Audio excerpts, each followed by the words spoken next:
This lab is called Spilled Water.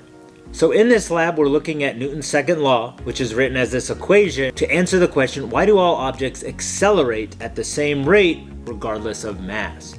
So for this lab, what you need is one cup. I use a smaller cup with the hole in the bottom. You can see there's a little hole in the bottom, and you're gonna need another cup of water or a bowl of water or something to catch the cup in, and you're gonna need the water. You can see I have dyed the water blue. That's just so you can see it on the video. So first thing you're gonna do is you want to fill the cup up with water, and what you want to do is you want to hold that cup, put your finger on the hole in the bottom. That way the water stays in the cup. Then what you're gonna do is you're gonna lift it up above that cup of water or whatever you have catching the water, and you're just gonna take your finger out, right? So you can see here,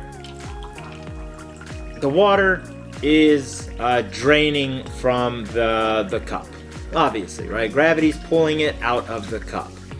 Now what we're gonna do is we're gonna do that same experiment, except now what we're gonna do is instead of just releasing that, we're gonna drop the cup and the water at the same time, right? And I wanna see, well, does that water come out the bottom as it's falling? So what I'll do is I'll let it go.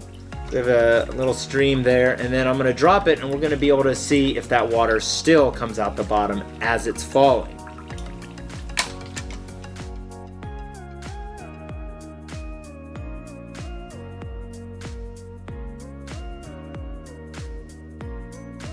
I'll go ahead and do that again, and we can drop the cup and see.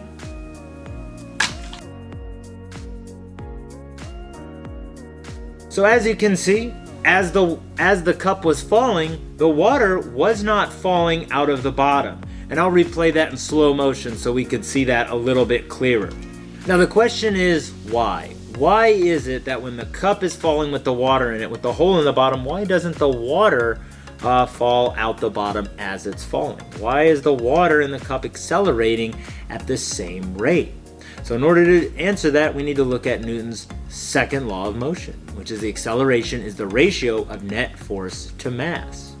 So think about, well, as it's falling, what's the force that's pulling it down? And remember, mass is the measure of the amount of inertia an object has, and inertia is an object's resistance to change in motion. So once again, this is the Spilled Water Lab.